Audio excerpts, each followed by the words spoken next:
Good afternoon, everybody. My name is Matt Kinsman. We're going to go ahead and get started. I'm Matt Kinsman. I'm the head of content and programming at ABM, and I'd like to welcome you to our media sales track. All sessions for media sales will be taking place in this room over the next couple days.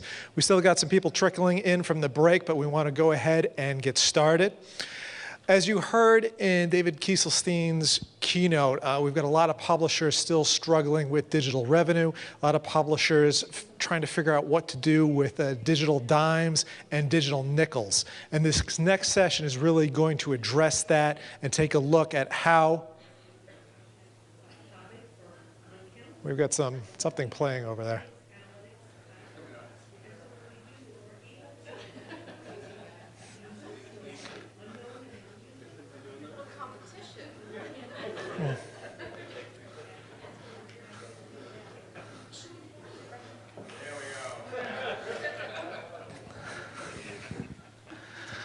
I knew it was too high-pitched to be me. But like I was saying, this session is really dedicated to getting paid what you're worth, what your digital products are worth. And we're really thrilled to have one of the most noted digital trainers here, Leslie Laredo of the Laredo Group. Let's give her a round of applause, please.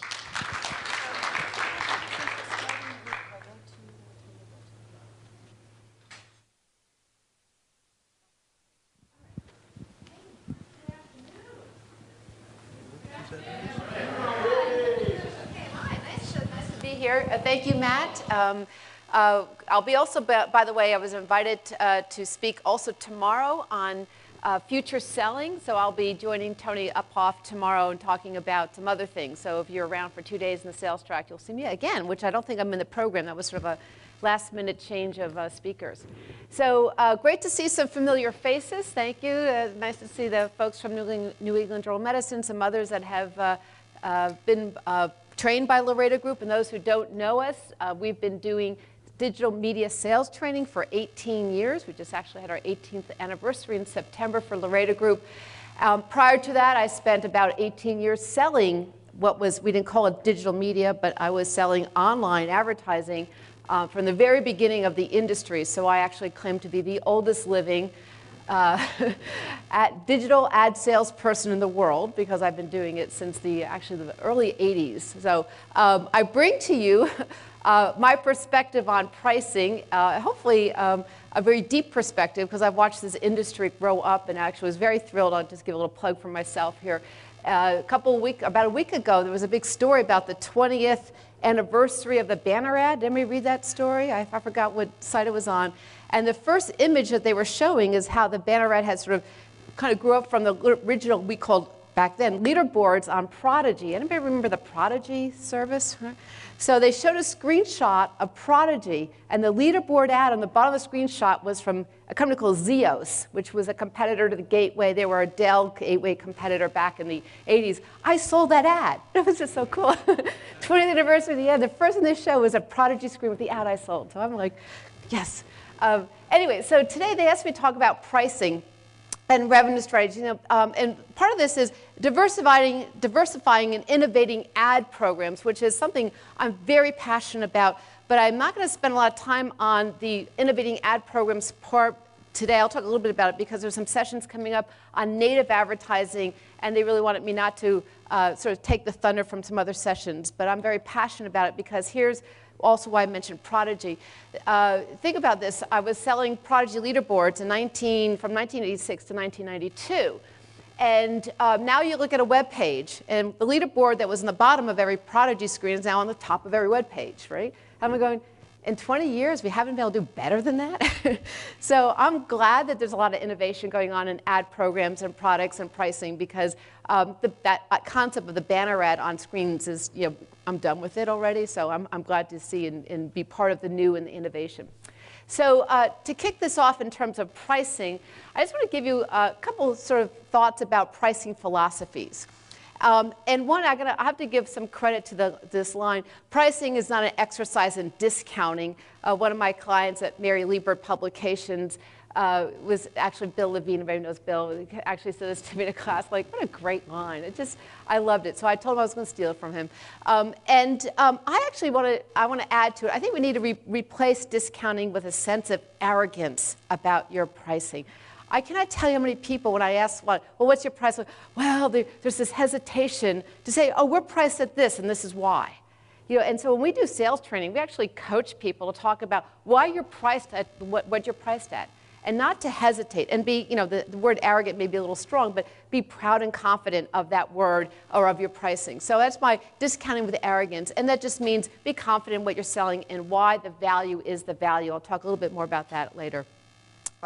Also, make sure you don't get into this competitive spiral, because you can always find things cheaper. There's no one goes out there and says, I purposely will pay the highest price for something, unless maybe you're in an auction for something valuable, but not in the media space. So I also coach people, just don't, if someone says, well, they're going to give it to me cheaper or whatever, we have to again talk value to get away from that downward spiral that goes on.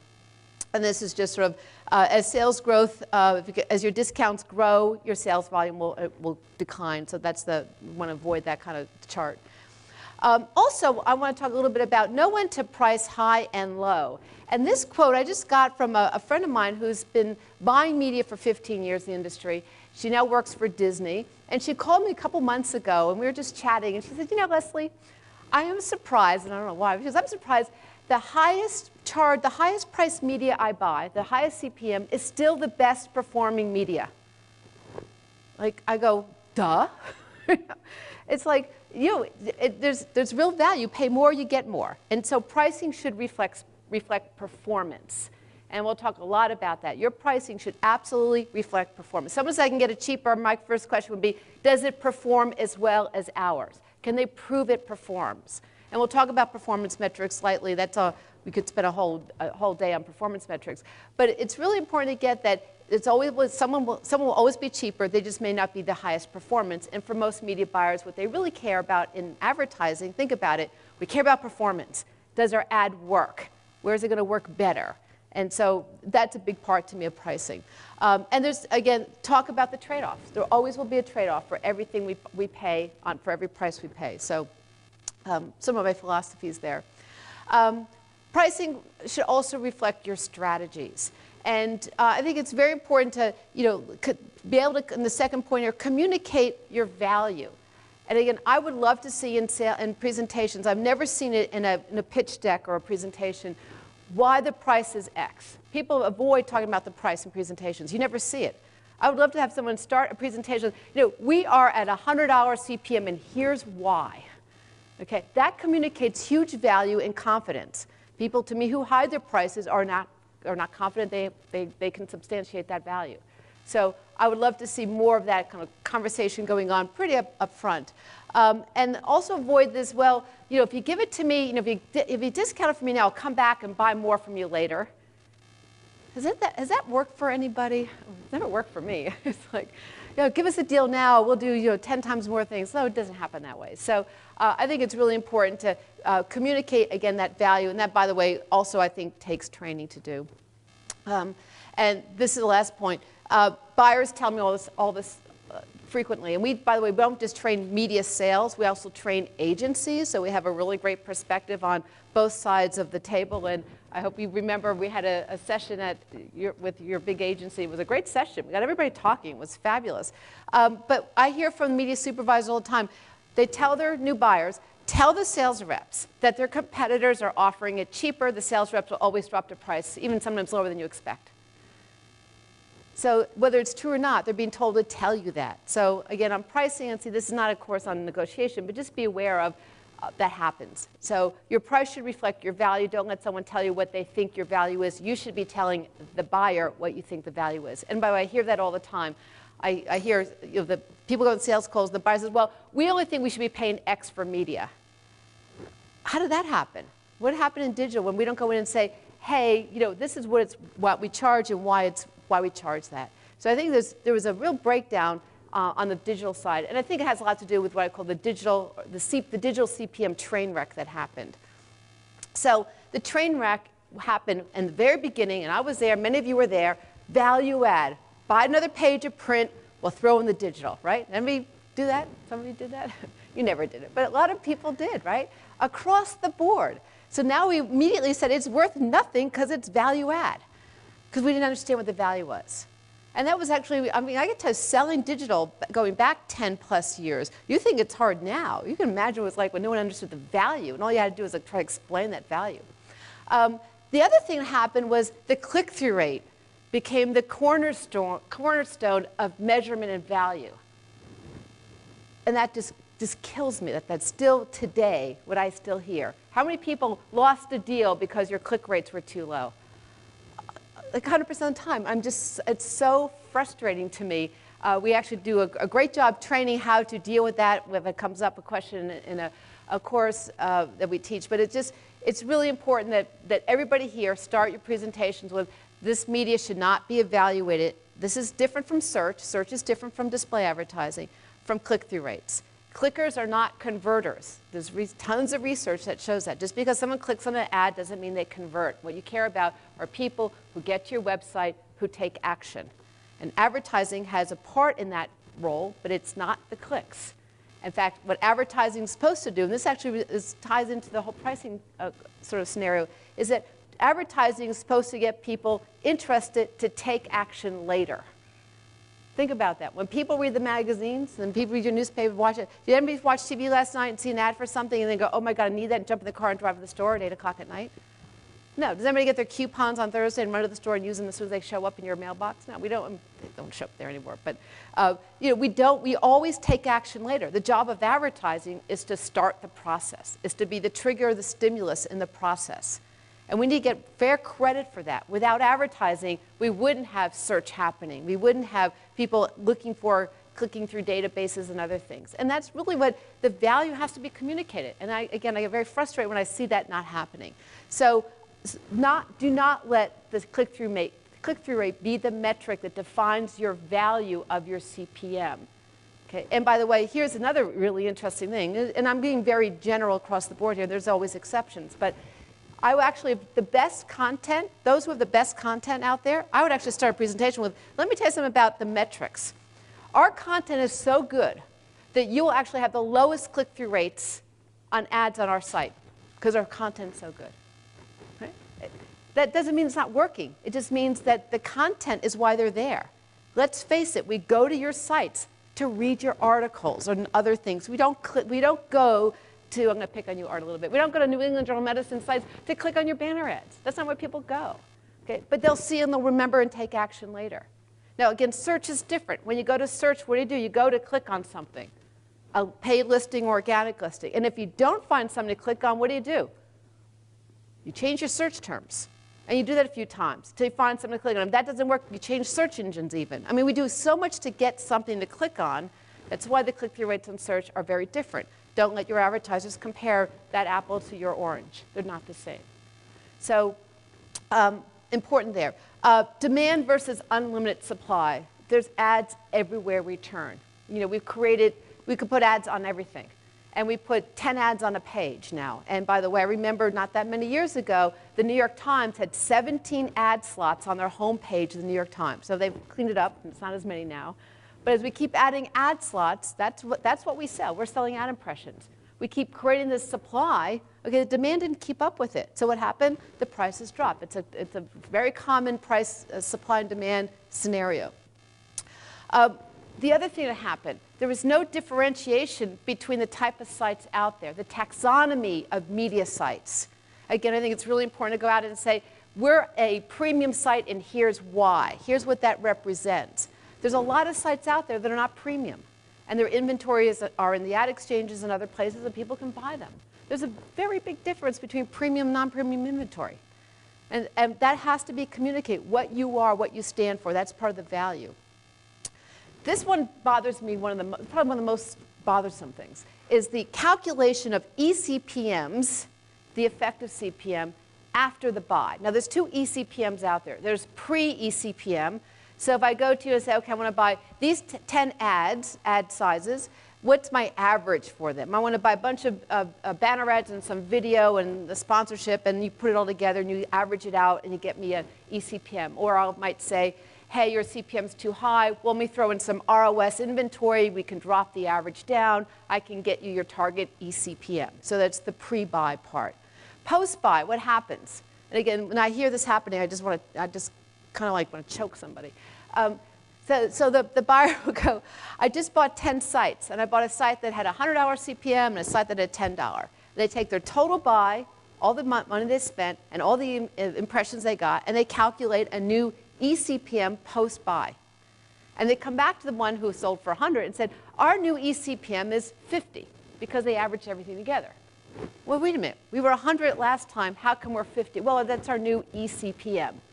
How do you average sites that you start with $10, $100 and $10 and expect, and I actually said, do you actually ask the guy who sold you 10 to raise the price to 50? But you ask the guy at 100 to lower to 50. What is that about? So again, part of the sales training I hope that, or things you'll take away from this is make sure that you go out there and you have the discussion with your clients up front. How are you going to evaluate the buy? Okay. Are you going to be using an eCPM post-buy? And let me just caution you, if you are planning that, that's the wrong way to evaluate us, because you're going to start evaluating premium sites, and here's our value, here's why we charge this price, with companies and media companies and other sites and aggregators of impressions that don't have any stake in the content, they deliver not great content, and they're going to be real cheap. And you can't do that kind of evaluation, or at least we encourage you not to do that. And then my pet peeve is there is a lack of training here. And again, I'm being a little bit of pushing what we do at Laredo Group, but we feel very passionate about this. It's really important for your sellers to know how to sell your value. And I do this. I get calls all the time for people who try to sell me advertising on their sites. You know, companies like Folio and where are you from?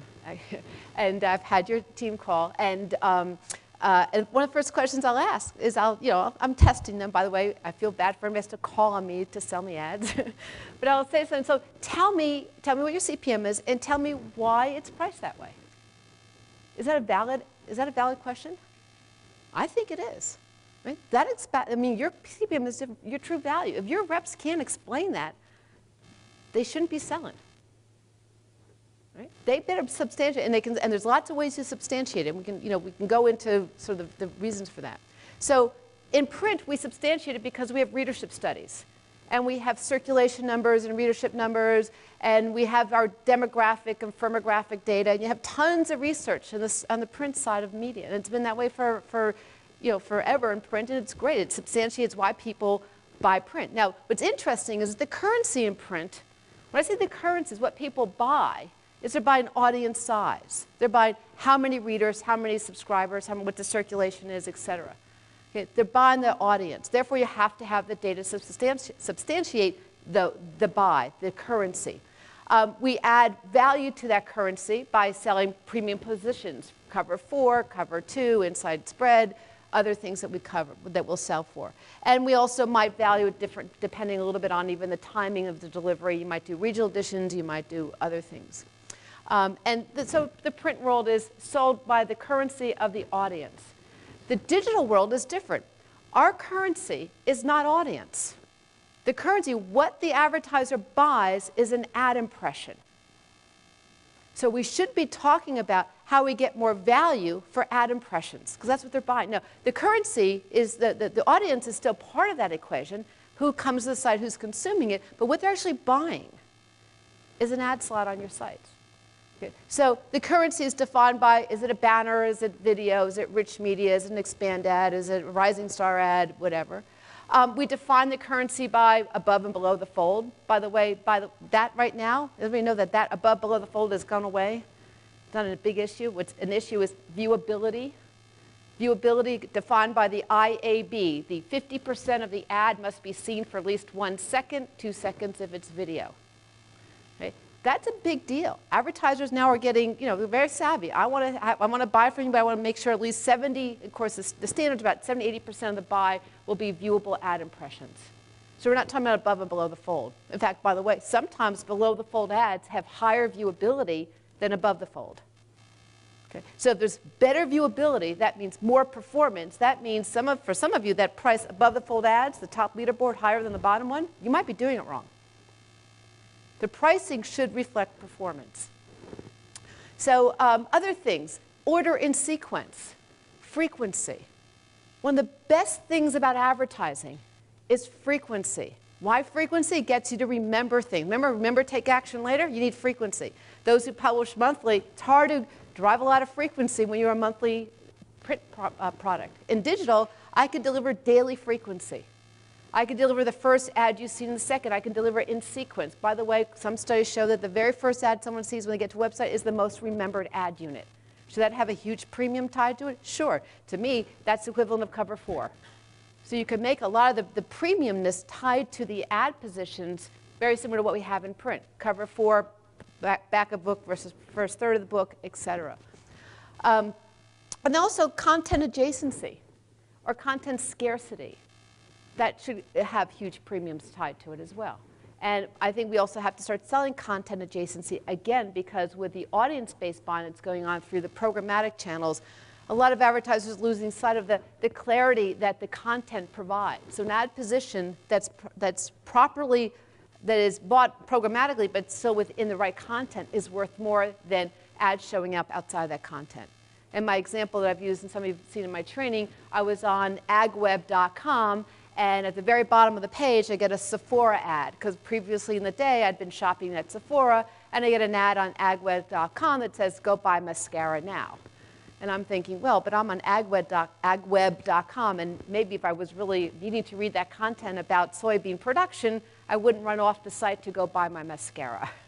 Okay, so we have to be very careful about the contextual relationship of the ads to the content. So here's what I think you should be talking about, is that your CPM is the most true reflection of your value. It reflects your content, your editorial. It reflects that you're guaranteeing delivery of an audience. And by the way, those who have, anybody here work in programmatic, bought program, or have programmatic parts of their, some of you do, there's no guarantee when you go to the programmatic channels, you could bid on inventory, there's no guarantee you're going to get it, because it's a bid, it's an auction world. Where somebody buys direct, they're getting a guaranteed audience. There's influence. There's influence created. Now, if you have great content, great storytelling, content development should be, by the way, I know there's a lot of people here who have the titles of content management, content development. They should be called storytellers. And get that word sort of wrapped around everybody in the organization, because ads work better when they're part of that story, especially when they're endemic ads within content and they make sense. That's a powerful thing. You can't buy that through programmatic. Your ads show up outside of the endemic category, the endemic content. So there's part of that, just getting someone to notice, hey, that makes sense because they're part of our storytelling. And then there's two other values, what I call explicit values and implicit. Explicit values are what I call the obvious values. So when you buy from me, I'm going to get certain content. I know I'm buying, it's obvious it's certain content, whatever it is. You know that people take action on your content. And for many of you, you have data from your Google Analytics, your Omniture data that shows how much time is spent on your pages, how many actions are taken, people who click and sign up for things and do other actions on your websites. You have that action data. And you have other immediate action taken from the ads. Now, while I think I deplore the use of click-through rates as a measure of success, I do acknowledge that they happen and they are important to look at. My definition of a click-through rate is a click is an impulse reaction to a creative. Okay? It doesn't mean those are bad, but they're impulse reactions. Okay? So if you get those impulses, that's great from a relative perspective. But we still have to look at the other metrics that people will take action later. And by the way, for those who haven't been to our training, we teach the metric called the view-through. The view-through is how you measure people who see ads, don't click, take action later, and we use tracking tags and cookies to know, saw the ad over here, but didn't click, went over to that advertiser's website later, and took action. And the view-through conversions, or what we call post-impression conversions, compared to click-through conversions, is 80-20. Of all the conversions, 80% tend to be from those who see ads, go to the website later, and only 20% from those who take the impulse reaction to click and do something. And by the way, conversion's not buying a product. A conversion is filling in a form, downloading, signing up for a webinar, white paper, whatever. So explicit are things we can show. Implicit values are different. Right? Implicit, how unique really is your content? How unique is the perspective that your editorial provides? How do they curate that content? What's their approach? Your seller should know this. They should speak to that. That's a huge value. Right? That's what gets people there and coming back. And the other thing that's implicit, which is that's a post-click, the view-throughs, actions taken later. If your content's great, people won't want to leave the content. They're not going to click on ads and leave your content. But they will remember, because it's part of the storytelling, it's part of important content, to remember that to take action later. And every advertiser should rather have someone who's not impulse clicking, but who's like, oh, you know what? I remember seeing X, Y, Z. I'm going to go look them up. Now, by the way, here's the sad part. When they go to take action later, what do they typically do?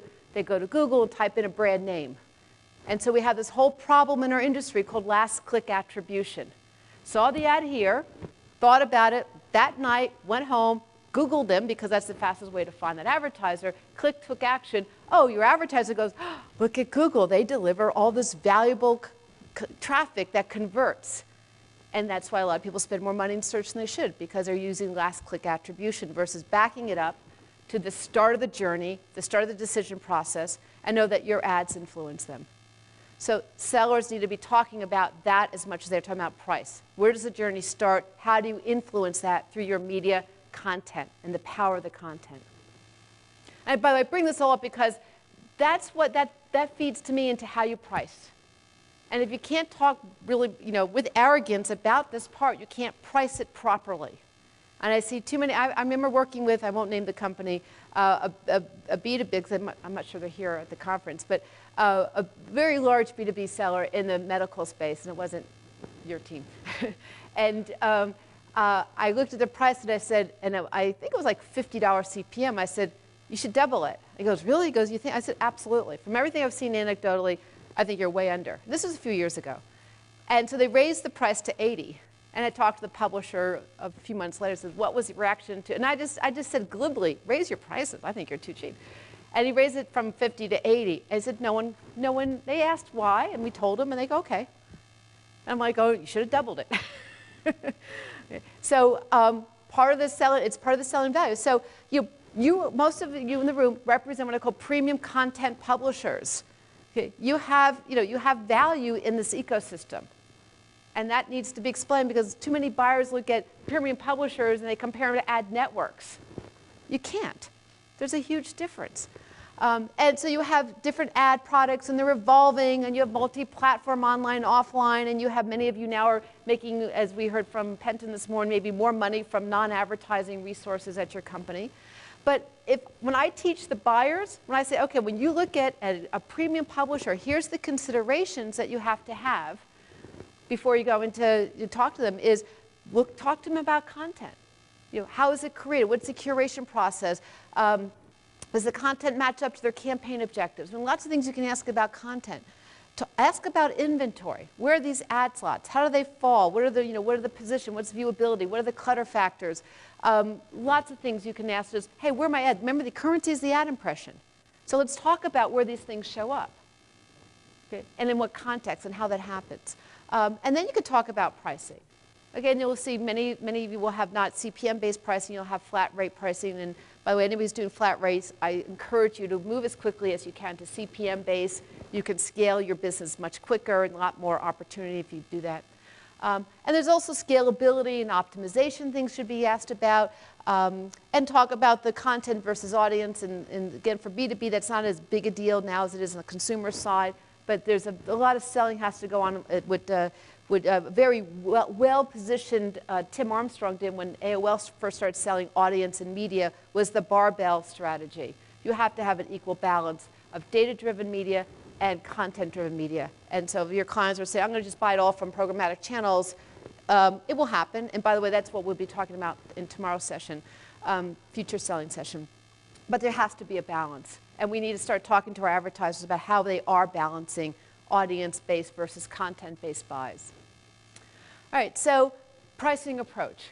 You need to really dissect your inventory. You need to distinguish what you have by the type of inventory you have. So you might have straight old, the standard banners. You might have the IAB's rich units, rich media units, the rising star ad units. You might have video. You might have email units. And also many of you will be developing new custom and native ad programs. Again, I wish I could spend a whole day on that one because I think there's a lot going on there. I do see native as being, the word native advertising is getting a little bit overused. And I think there are native programs, we heard from Taboola earlier, that are different than when you customize what you offer from a native advertising or from a custom advertising program versus native. By the way, the word native advertising, just the historic, just so you know where it comes from. In 2011, Fred Wilson at a conference, who's a big VC guy, talked about the native platforms like Pinterest and the time and LinkedIn that did not have ad programs. They needed to monetize their native platforms with advertising. Therefore, native advertising became a word. But it was really about what was going on the social platforms. And then the publishers sort of grabbed hold of that because everybody started talking about native. And they started talking about going beyond the advertorial, which it's not. We know that's not that. We're really talking about new placement, new opportunity for ad programs. And again, I think it's great. We need to be absolutely in that space. You need to differentiate your inventory by performance. Every ad slot, every position on every type of page will work different. Now, it used to be, it might be a little different now because so much traffic is not coming in through home pages anymore. It comes through the side doors. But it used to be that the home page ad slots actually had the lowest click-through rates. But they had but it was interesting, they had the highest view-through. We were measuring view-throughs. So interesting, and I did an experiment. I was running on a site of her Laredo group. We had a home page ad unit, and then I had ROS. And my home page ad unit had a 0.13 click-through rate, and my ROS actually had over a 1%. It was actually pretty impressive. If anybody can get over 1%, it should be me, right? I know how to do this. And then I wanted to test how influential was the home page ad position. So after 2 weeks, I said, take the ad off the home page, and then I looked at my click-through rates on my ROS, and guess what? It cut in half. So the home page had a huge influence on people who went by. When you get to home page, what do you want to do? You want to take action. You want to find the place you went there to find. It's like the table of contents. You don't hang around long enough, but you remember what's there. So again, this whole idea that performance of inventory will work different. Home pages are the most used part, the most highly accessed part of your site, not necessarily the home page, has huge value. And it says something. Why someone gets there, it says something about the brand the first place they see. Those ads should have higher value. And also then we have to dissect how it's sold. Now, a lot of companies are moving into self-serve arenas. I'm not sure anybody here is doing that yet, but where if the deal is too small, you don't need to spend, your seller should not be spending time on deals that are less than, pick a number, $1,000, whatever the number is, $2,000, $5,000. Google, by the way, search, if you want a sales rep to talk to you at Google for search, you have to spend $100,000 a month before Google will actually put a sales rep on your account. So it does vary. Okay? But some sites are now going to that because there's a lot of small buys out there. Then there's buys that are going to happen through the programmatic channels. Very important to understand that you may not be seeing it now, but it's happening in the background. The bigger B2B advertisers, the GEs, the IBMs, are already there. Somebody's getting money from some of the bigger consumer electronics and some of the other categories. They're spending fairly heavily in programmatic. For smaller and more niche areas, not yet, but it will happen. It's all going to be trickled down. That technology is going to end up in the hands of every small little agency out there that's buying media. And then there's a difference between what you sell as ROS and target, run a site versus targeted. So first, sort of dissect your inventory because the pricing will reflect many of these components. And this is going to be somewhat of a matrix-looking sort of diagram you'd put together. And then you have some pricing, which is you're going to have your premium pricing. And I put down this $50 plus. It hopefully will be a large part of your revenue. Maybe 60% or more of your revenue would be your premium. Then you're going to have the middle part of your, we call secondary premium, which is maybe it's more ROS inventory, maybe it's not what things you haven't sold as custom inventory or packaged up with custom. And then that would maybe be 30%. And then 10% if you have any, we call remnant inventory, unsold inventory that might be sold through the exchanges or through the ad networks, maybe 10% of your inventory. So kind of those are just guidelines. It will vary by publisher, of course. But you should, again, create this sort of this matrix for it. And then also just think about pricing for effectiveness versus efficiency. Okay, effectiveness is if it works great, charge more for it. Efficiency is by someone just wants to come and buy a bunch of banners and they're really, they want cheap. That's what I call it. Every time you hear, I want an efficient CPM on an RFP, or someone calls you up, that's just cheap. They want it cheap, okay? Have some inventory, right?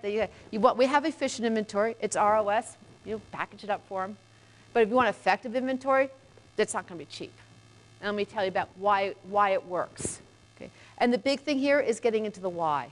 Why things work for defending your pricing is so important. So packaging for sponsorships. My best advice to avoid what I call the cherry picking. How many people put together a whole big package and you're constantly going to go, okay, I want that, I'll take that, a little of this. And you have this big package, right? It got cherry picked apart. Doesn't that happen to anybody? It happens a lot, right? Okay, the way I would avoid that is try to address what I call the journey to purchase or the purchase decision process. Okay, and talk about what we're not selling you that I'll give you some email and some banners and custom content and some video. We'll put it all together and here's our package. You go, no, no, no.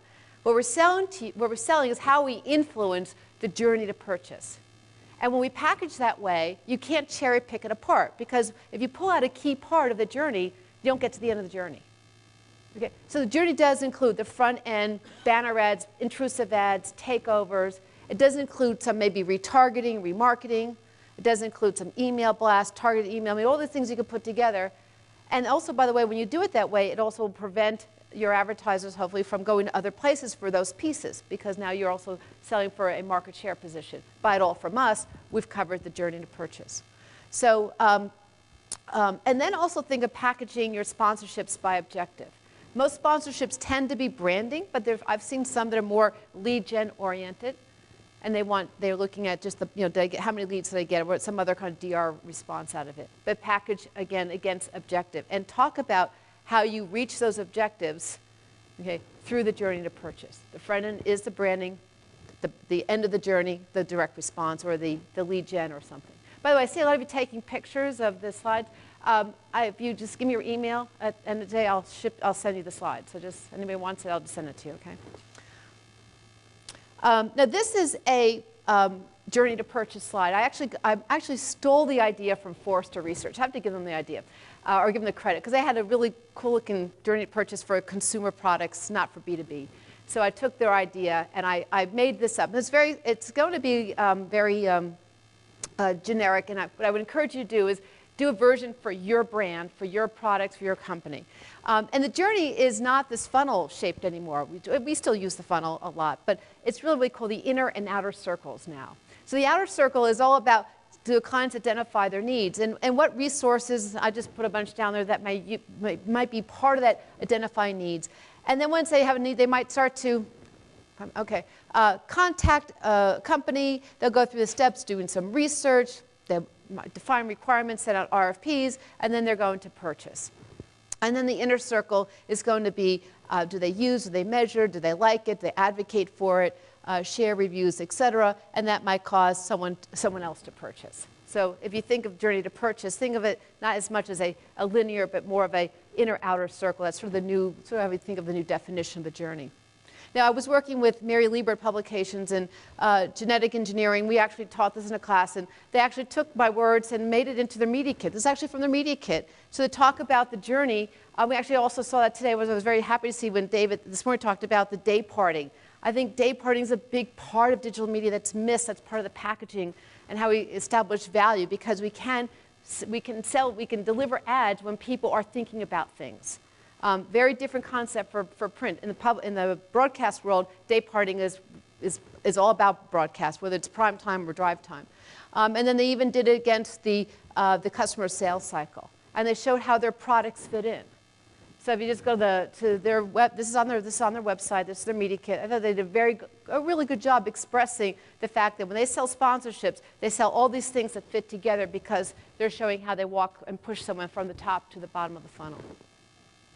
So packaging up for the inventory, it is about creating more touch points. That is for sponsorships, optimizing for impact. That's for frequency, and timing. Okay, Those are all things that, again, I don't see these being talked about in presentations. These things influence, these cause performance. So when you start talking about, buy our sponsorship because we're going to deliver frequency and we're going to deliver impact through our timing and we're going to deliver the influentials who are going to make the decisions, that's a lot of whys that's going to work. That's not, oh, I have banner ads. Oh, I have an email blast. Oh, I have this and that. So I do encourage a lot more talking about the why the performance will happen as a way to get your higher prices. So things that you should do. First, ask your clients what they think they need. Always a good place to start, right? Do some competitive evaluation. Look at trends. Look outside of B2B. One thing that's really fortunate for us is when we train with the B2B publishers, we like that we can bring in what we see in the consumer and the local and some other categories of media. It's really interesting. Should be a lot more to me learning across the platforms or the media channels. Again, dissect your inventory. Figure out what's missing. Figure out what you, and always have low volume, efficient type inventory and the very high, and you'll have different strategies for selling those. Think about combination of ad units. What if someone buys the first 3 ads when they come to the site, or buys the top ad and the leaderboard and the skyscraper at the same time? There's lots of ways you can package up inventory that will drive higher CPMs. Big issue, though, is measurement. You start packaging things up, you'll have different metrics. So just make sure you talk about those metrics up front.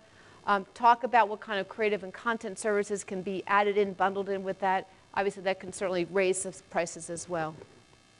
Last point here is make sure you're testing as much as you can. Right? Don't, and again, we heard that from David this morning. I loved his presentation. He talked about he might have done a few things wrong, but they're keep evolving. They're moving things around. Same with this. I'm just going to give you one example, and then I got caught a little short with timing, so I have others, but if you get the email me, I'll send you the presentation. This is actually from agweb.com. This is their media kit, so it's public, and I was looking at it, and I see that they had the top leaderboard with 0.17 click-through rate, and the bottom leaderboard with a 0.32 click-through rate. Fascinating, right? Below the fold has higher performance than above the fold. Interesting. By the way, here's their rates. The same rate for the top and bottom. Charge more for the bottom. Has higher performance. Why is it the same rate? That's how I would look at it. Then they have the tower box and has the same rate, but it has a 0.32 click-through rate. That should be the same, maybe the same CPM as the bottom leaderboard. I mean, these are the kinds of things that I would look at. The big box, again, has a 0.21 click-through rate, $50 CPM. Then they have the other there. So I'm just going to highlight, and that's what they have. So here's what if I were working with them, this is, again, very generic how I would approach. This is not the actual numbers. I didn't tell them this. I'm not a consultant to them. But here's how I would look at it. I go, hey, you know what? Your text unit has the lowest click-through rate. Give it the lowest CPM. But the next unit has a click-through rate of twice that, from 0.07 to 0.13, double the CPM. Why was it $12? Why isn't it $24? And then the top leaderboard would be lower than the bottom leaderboard. Okay? And the side boxes, the bottom leaderboard is 60, as is the tower, because that, again, those are just relative numbers to show the placement should reflect the performance. So if you just take this as sort of an indicator how to approach getting higher CPMs. I don't think many people do. How many people charge different CPMs for different ad units on their site? Many do. Okay, not all. All should be. It's a great way, again, raise it. So these are just a few other ones that I found. This one actually, this was from E-commerce Times. I love this one. This is a text ad. It gets a $55 CPM for a text ad. God bless them. And then they had, that $55 is actually more money than their skyscraper and leaderboard. How cool is that? Well, it performs. They charge more for it because it gets results. I think that's great. That's what I'm talking about in terms of CPMs. This is, by the way, Forbes can get $136 ROS for a leaderboard. Why? Because they go out and they tell you why you should buy Forbes. And they give you a lot of whys. Get a sales pitch from a Forbes rep once. They do a really good job with it. This is Ad Age. This is just indicator, again, quantity and demand. Premium content, price is much higher. You don't have to have a ton of it, but it's really good. You'll get that higher price. The last thing here is whatever you're selling, whether you're selling your site or selling your audience or your data, what you're selling is what buyers evaluate the input to know what the output is, what I call the expectation of outcomes. And so as you're talking about what you sell, you have to sell your inputs, which are your value, your price, but you better be talking about what outcomes you get, and that's performance, and that's how you validate your price. So final is, it's not just what you have, it's how and why it works. Okay, that hopefully will lead to a lot better, more productive conversations and getting those higher CPMs. So Laredo Group, by the way, we have, follow us on Facebook, Twitter, Pinterest. We do a lot of content. We have glossary you can download from a website. We have a media calculator. And I know I got caught on the time, but if anybody wants a copy of this, just send me an email, leslie@laredogroup.com, or give me a card today, and I'll send you this and anything else. So thank you.